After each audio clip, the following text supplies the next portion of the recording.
नमस्कार दोस्तों। आज का हमारा विषय है कक्षा अष्टमी एकादश पाठ है। इस पाठ का अध्ययन हमने पिछली वीडियो में कर लिया था। आज हम इसका अभ्यास कार्य करेंगे।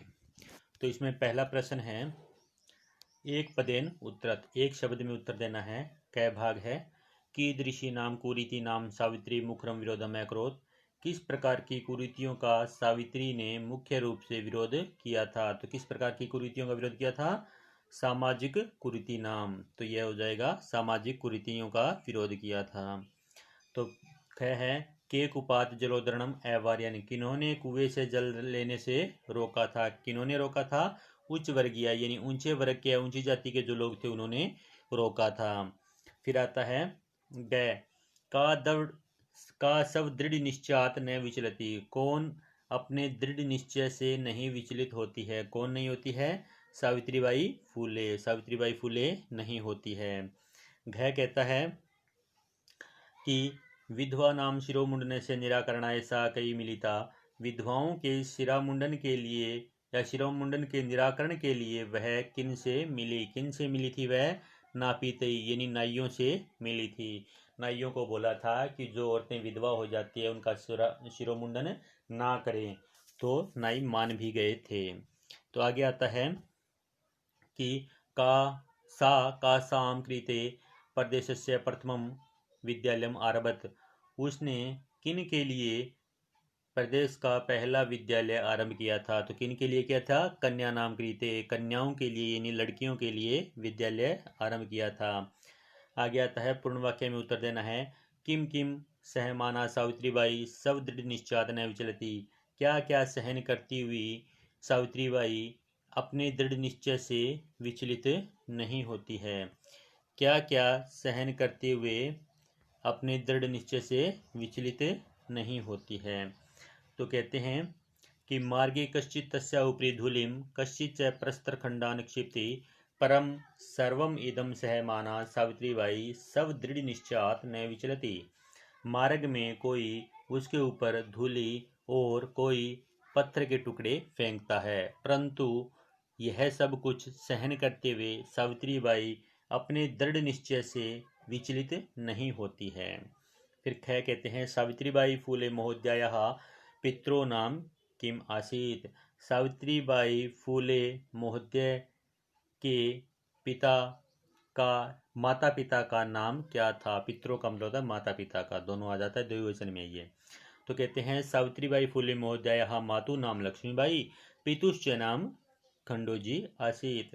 कहता है सावित्रीबाई फूले महोदया के की माता का नाम लक्ष्मीबाई और पिता का नाम खंडोजी था। आगे कहता है विवाह अनंतरम अपि सावित्र्या मनसि अध्ययन अभिलाषा कथम उत्साह प्राप्तवती।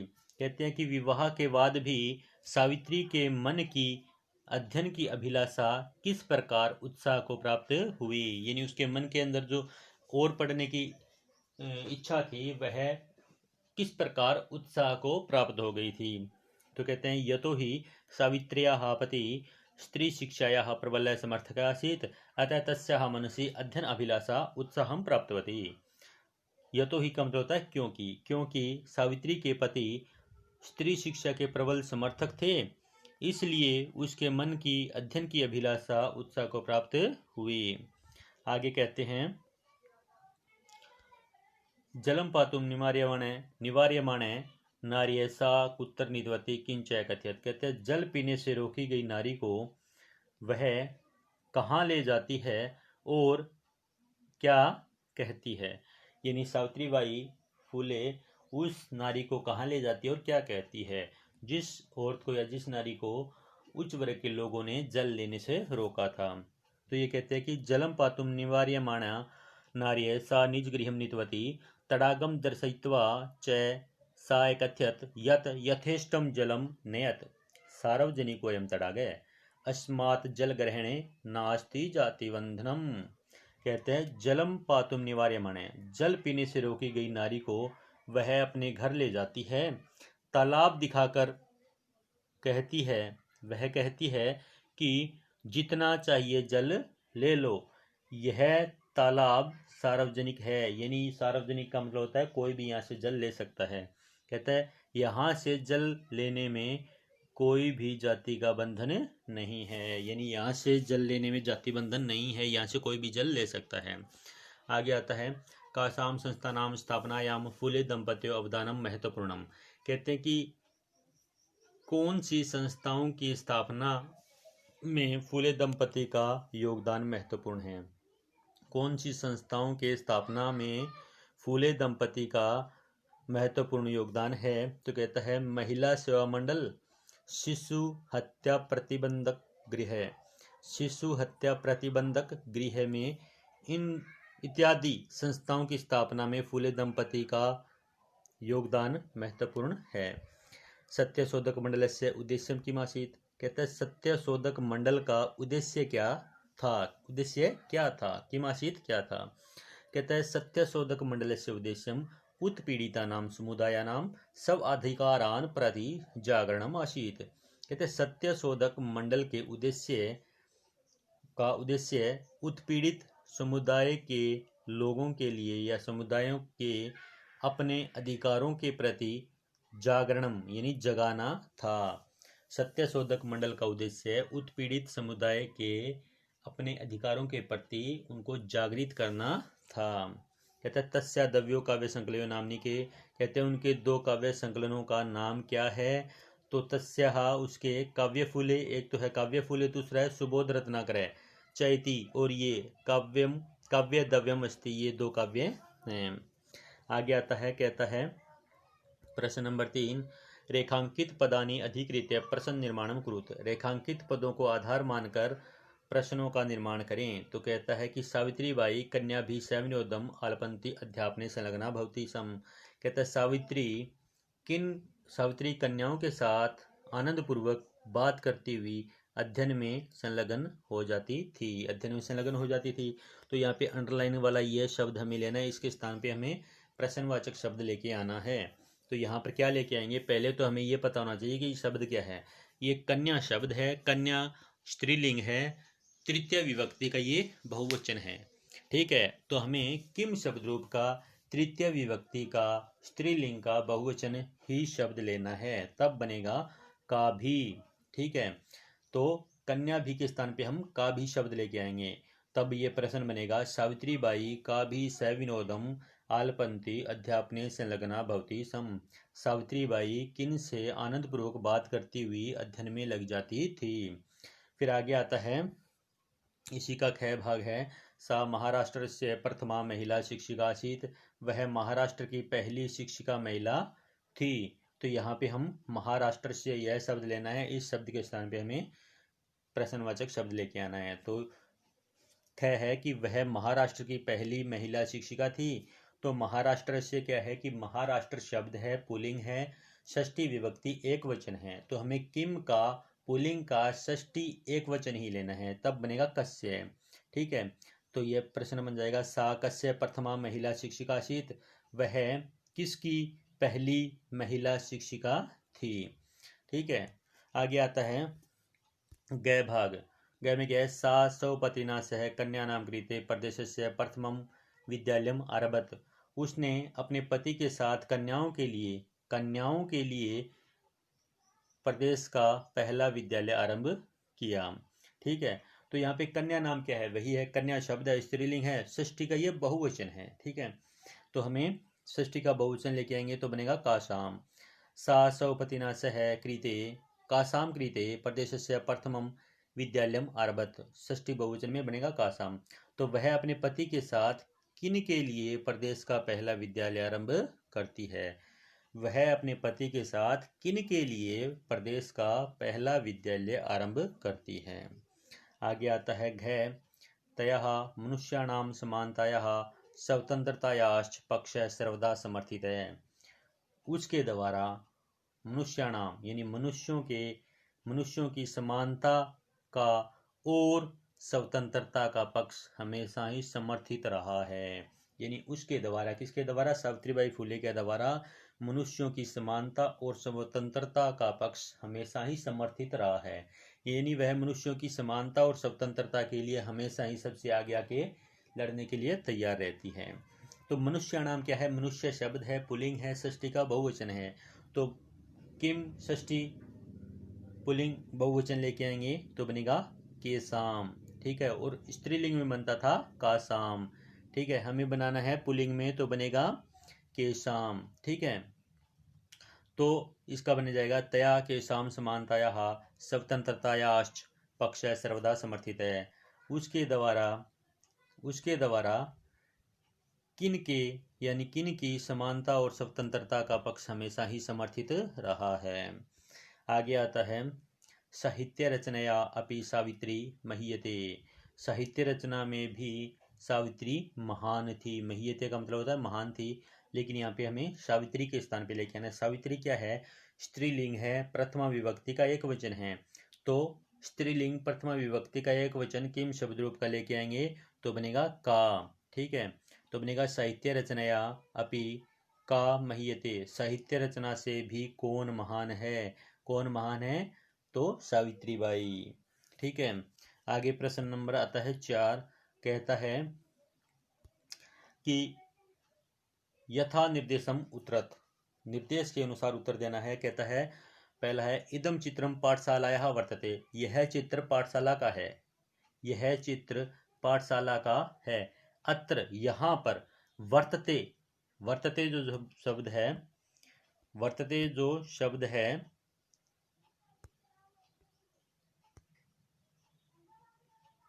वर्तते जो शब्द है, इस शब्द के स्थान पर हमें कहते हैं कि इति क्रियापदस्य, यानी वर्तते यह क्रियापद का कर्तृपदम किम। कर्तृपद क्या है? कर्ता कौन है?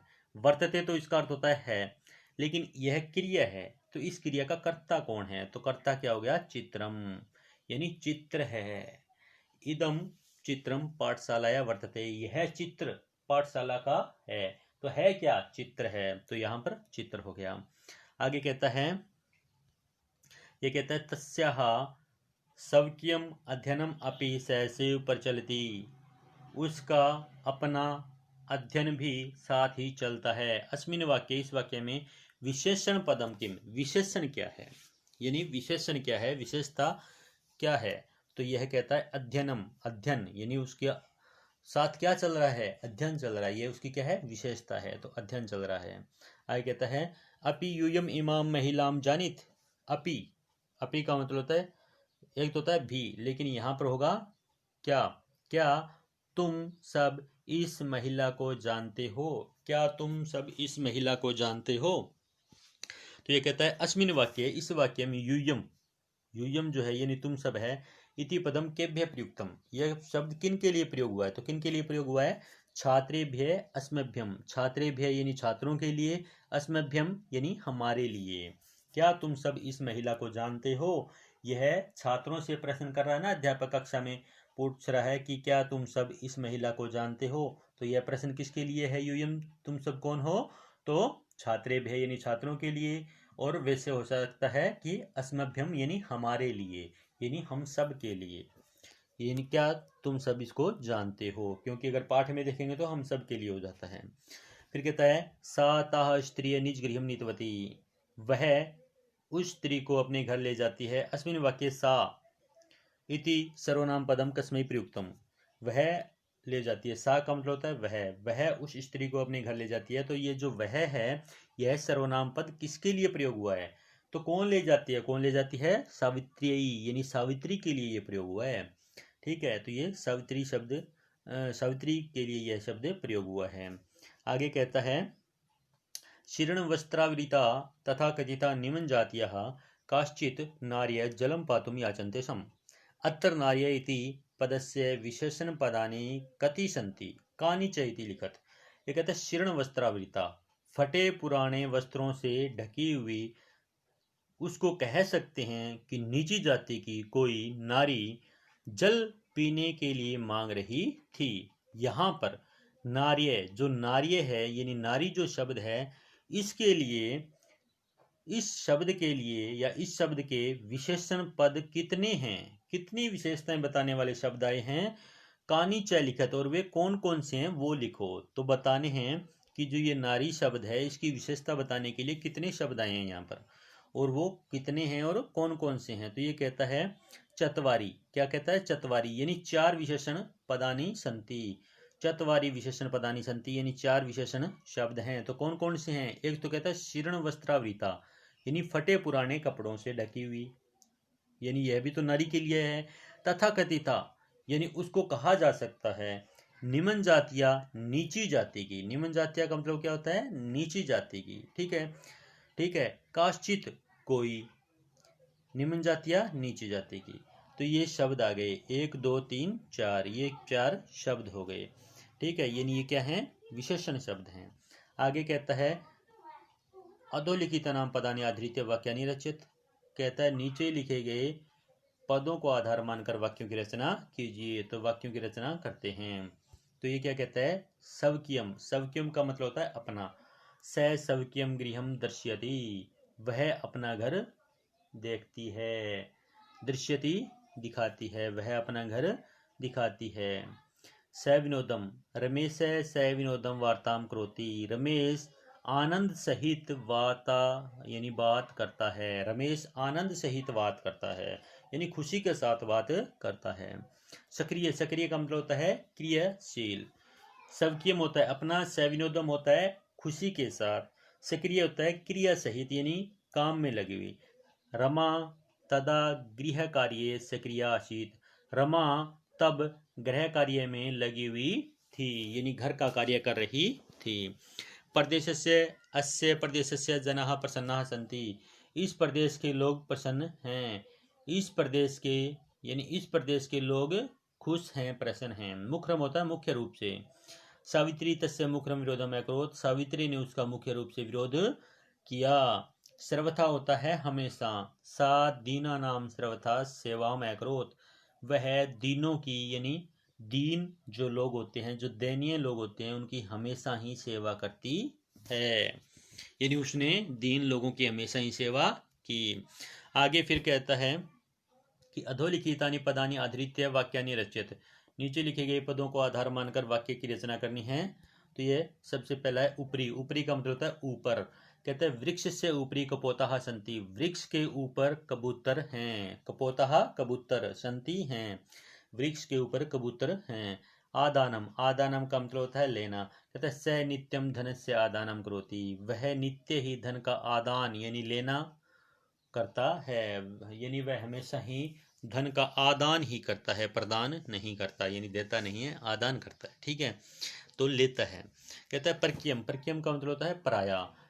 इदम धनम परकीयम अस्ति, यह धन पराया है। परकीयम होता है पराया और सवकीयम होता है अपना, तो यहाँ पर परकीयम यानी पराया है, यह धन क्या है? पराया है। विषमता होती है ऊबड़ खाबड़, ऊंची नीची या समता न होना। तो यहाँ पे कहते हैं अधुना समाजे विषमता दृश्यते, आज समाज में विषमता दिखाई दे रही है, यानी समाज में समानता नहीं है, विषमता आ गई है। व्यक्तिगतम होता है व्यक्तिगत, यानी जिसको बोलते हैं ना पर्सनली, ठीक है। तो इदम मम व्यक्तिगतम कार्यमस्ति, यह मेरा व्यक्तिगत कार्य है, यानी यह मेरा पर्सनल कार्य है। आरोह, आरोह होता है चढ़ना, अवरोह होता उतरना, तो आरोह है ये चढ़ना है। धावक पर्वते आरोहति, धावक पर्वत पर चढ़ता है, जो धावक होता है वह पर्वत पर चढ़ रहा है या चढ़ता है, ठीक है। इस प्रकार से ये वाक्य बन चुके हैं। आगे आता है, कहता है अधोलिखित पदानाम समानार्थक पदानी पाठाचित्वा लिखत, आगे लिखे गए पदों को, समानार्थक पदों को पाठ से चुनकर लिखिए, ठीक है। तो मार्गे, मार्गे का मतलब होता है मार्ग में। अविरतम, बिना रुके। अध्यापने, पढ़ाई में। अवदानम, योगदान। यथेष्टम, इच्छा के अनुसार। मनसी, मन में। तो इन शब्दों के स्थान पर हम शब्द लेके आएंगे। तो ये कहता है शिक्षणे, शिक्षणे यानी शिक्षण में, नीचे दे भी रखे हैं, तो कहता है शिक्षण में, शिक्षण में यानी अध्यापने, पढ़ने में, ठीक है। पथि, पथि का मतलब होता है रास्ते में, और मार्गे, मार्ग में या रास्ते में। हृदय, हृदय में, या फिर मन से, मन में, मनसी, मन में। इच्छानुसारम, इच्छा के अनुसार। यथेष्टम, इच्छा के अनुसार। योगदानम, योगदान। अवदानम, योगदान। निरंतरम, लगातार यानी बिना रुके। अविरतम, बिना रुके, ठीक है। तो इस प्रकार से ये हो जाता है। आगे आता है प्रश्न नंबर 7, क्या कहता है कि अधोलिखिता नाम पदानाम लिंगम विभक्तिम वचनम च लिखत, नीचे लिखे गए शब्दों का लिंग, विभक्ति और वचन बताना है। तो जैसे धुलिम है, आगे दे भी रखा है, तो धुलिम, धुलिम में क्या कहता है कि धुलिम जो शब्द है धुली, तो यह स्त्रीलिंग शब्द है। ठीक है, धूलिम है, द्वितीय विभक्ति है और वचन भी क्या है, एक वचन है।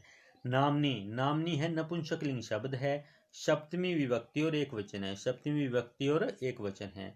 अप्रय, अपर होता है दूसरा, तो यह क्या पुल्लिंग है, प्रथमा विभक्ति का एक वचन है। कन्या नाम, कन्या स्त्रीलिंग है, षष्ठी विभक्ति का ये बहुवचन है। सहभागिताम स्त्रीलिंग है, द्वितीय विभक्ति का एक वचन है, सहभागिता का सहभागिताम बना दिया गया है तो द्वितीय का एक वचन है। नापीतई, नाई यानी पुल्लिंग शब्द है, तृतीय विभक्ति का ये बहुवचन है। ठीक है, आगे आता है, ये कहता है कि उदाहरणम अनुसृत्य निर्देश अनुसारम लकार परिवर्तनम कुरुत। उदाहरण के अनुसार, निर्देश के अनुसार लकार परिवर्तन करना है, लकार परिवर्तन करना है हमें। जिस प्रकार यह कहता है, सा अध्यापने संलग्ना भवति, वह अध्यापन में लग जाती है या लगी होती है। तो भवती है, भवती लट लकार का प्रथम पुरुष का एक वचन है, लट लकार का प्रथम पुरुष का एक वचन है। तो हमें केवल क्या करना है, लकार चेंज करना है, पुरुष वचन जो है वही रहेगा। तो यह क्या है, लट लकार का भू धातु का लट लकार का प्रथम पुरुष का एक वचन है। तो लरिट लकार का प्रथम पुरुष का भू धातु का एक वचन लेना है, तब बनेगा भविष्यति। ठीक है, तो हमें बनाना होगा फिर भविष्यति, तो बनेगा सा अध्यापने संलग्ना भविष्यति, वह अध्यापन में लगी होगी, यानी ये भविष्यत काल में चला गया। लरिट लकार भविष्यत काल के लिए होता है और यह था वर्तमान काल के लिए। तो आगे आता है, सा त्रयोदश वर्ष कल्पया अस्ति, वह लगभग 13 वर्ष की है। तो यहाँ पर क्या है, अस धातु है। ठीक है, प्रथम पुरुष लट लकार एक वचन है, तो लंग लकार का प्रथम पुरुष का एक वचन लेना है, तो बनेगा स त्रयोदश वर्ष कल्पय आसीत, आसीत हो जाता है। आसीत का मतलब होता है था, और यहाँ पर अस्ति का मतलब है। वह लगभग 13 वर्ष की थी। महिला तड़ागात जलम नयंती, महिलाएं तालाब से जल लेती हैं। नयंती क्या है, ये लट लकार का प्रथम पुरुष का बहुवचन है, तो लोट लकार में वही रखना है। लोट लकार में क्या होगा कि लोट लकार लेना है, प्रथम पुरुष का बहुवचन लेना है। तो महिला तड़ागात जलम नयंतु, नयंतु यानी बहुवचन है ये प्रथम पुरुष का। तो कहता है कि लोट लकार आज्ञा के लिए होता है कि महिलाएं तालाब से जल लें, ये आज्ञा दे रहे हैं, तालाब से जल लें। आगे आता है, वयम प्रतिदिनम पाठम पठामें, हम प्रतिदिन पाठ पढ़ें, पठामें पढ़ें, पठामें पढ़ते हैं। ठीक है, पठामी पठावे पठामें पढ़ते हैं। तो लट लकार का बहुवचन है उत्तम पुरुष का, तो उत्तम पुरुष का बहुवचन ही लेना है हमें विधि लकार का।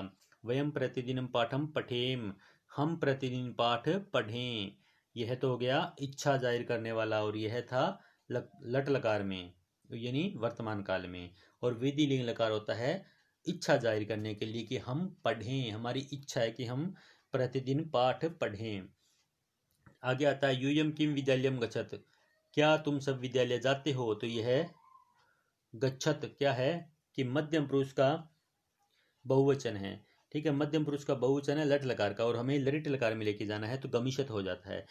क्या तुम सब विद्यालय जाओगे, यानी भूतकाल में चला जाता है, भविष्यत काल में यानी लरिट लकार का भविष्यत काल में चला जाता है, तो बनेगा गमिशत जाओगे, क्या तुम सब विद्यालय जाओगे। आगे आता है, ते बालकाः विद्यालयात् गृहं गच्छन्ति, वे बालक विद्यालय से घर जाते हैं। गच्छन्ति क्या है, प्रथम पुरुष का बहुवचन है लट लकार का, तो इसका लंग लकार में लेके जाएंगे, यानी प्रथम पुरुष का बहुवचन लेके जाएंगे, तो बनेगा अगच्छन्। ते बालकाः विद्यालयात् गृहं अगच्छन्, वे बालक घर से विद्यालय से घर गए, गए लंग लकार में यानी भूतकाल में चले गए हैं, गए। ठीक है, और लटकल लकार में था जाते हैं। इस प्रकार से यह पाठ पूरा हो चुका है। इस पाठ का अध्ययन अच्छे से करें, अच्छे से समझें। मिलते हैं अगले वीडियो में, तब तक के लिए धन्यवाद, नमस्कार, धन्यवाद दोस्तों, जय हिंद।